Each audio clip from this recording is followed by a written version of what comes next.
अब वातावरण पूरी तरह से शांत हो गया। फिर श्री कृष्ण बोले, देवर्षि, अब मैं आपको एक ऐसी लीला सुनाता हूँ जिससे आप स्वयं समझ जाएंगे कि राधा का प्रेम कैसा है। एक बार ब्रज में मेरे हृदय में राधा जी से एकांत में मिलने की तीव्र इच्छा हुई। मैंने उन्हें संकेत दिया और एक सुंदर उपवन में जाकर उनकी प्रतीक्षा करने लगा। लेकिन उधर गोपियां मुझे खोजते खोजते उसी उपवन तक आ पहुंचे। श्री कृष्ण हल्का सा मुस्कुराए और मन ही मन में सोचने लगे, अगर ये सब मुझे यहाँ देख लेंगी तो मैं क्या उत्तर दूंगा।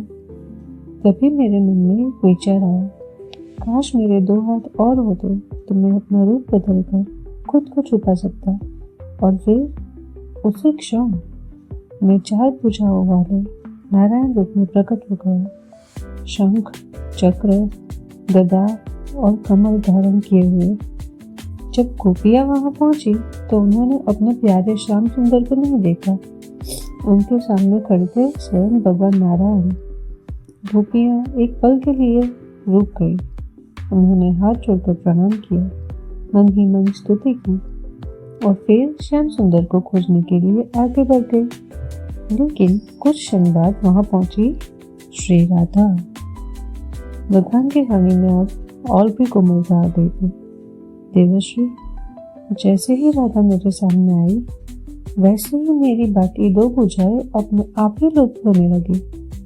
मैंने बहुत चाहा कि मैं उसी नारायण रूप में रहूं, लेकिन जैसे ही श्री राधा ने प्रेम भरी दृष्टि से मेरी ओर देखा, मैं फिर से वही 2 भुजाओं वाला श्याम सुंदर बन गया। यह सुनकर नारद जी चकित रह गए।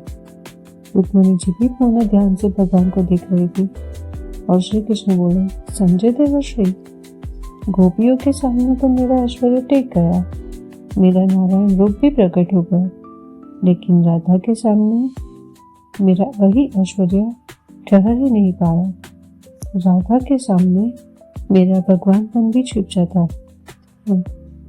कुछ क्षण के लिए चारों ओर फिर से गहरी शांति छा गई। फिर श्री कृष्ण ने इस रहस्य को और सरल करते हुए कहा, देवर्षि, ब्रज में लोग मुझे भगवान मानकर नहीं, अपना श्याम मानकर प्रेम करते थे। वे मुझ में चमत्कार नहीं देखते थे, वे मुझ में अपना प्रेम देखते थे। लेकिन राधा का प्रेम सबसे अलग था। उनके सामने मैं भगवान नहीं रह पाता था, उनके सामने मैं केवल श्याम बन जाता हूँ। अब श्री कृष्ण की आंखों में एक गहरा भाव उतर आया था और फिर उन्होंने प्रेम का सबसे सुंदर रहस्य बताया। देवर्षि, ऐश्वर्य वहां तक चलता है जहां तक दूरी होती है, लेकिन जहां प्रेम पूर्ण हो जाता है वहां ऐश्वर्य अपने आप विलीन हो जाता है और राधा का प्रेम पूर्ण है, इसलिए उनके सामने मेरा नारायण रूप भी ठहर नहीं पाया। नारद जी के नेत्रों में आनंद और विस्मय भर आए। उन्होंने धीरे से अपनी वीणा उठाई और प्रेम में डूबकर बोले, नारायण नारायण। और उस रात द्वारका के शांत महल में एक बहुत गहरा सत्य प्रकट हुआ।